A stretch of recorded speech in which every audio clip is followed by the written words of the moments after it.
In today's tech video, I'm going to show you guys how to update your Roku Streaming Stick Plus.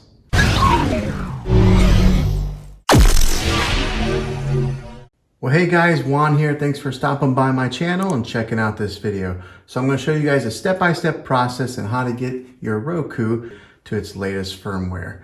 So the first thing you're going to want to do is hit the home button. I'm on the home screen right now, but hit your home button and you're going to want to go down to Settings.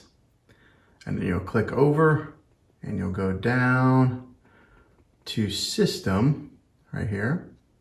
Click over again and then you'll see right there where it says System Update. And then you'll click Enter or click the OK button and then you'll click on Check Now. What it'll do is it'll use your Wi-Fi and then it'll do a software update.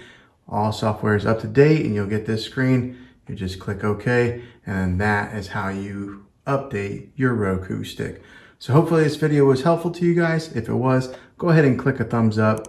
Go ahead and subscribe to my channel. I make tech videos all the time, and I'd love to have you back in the next one. Take care.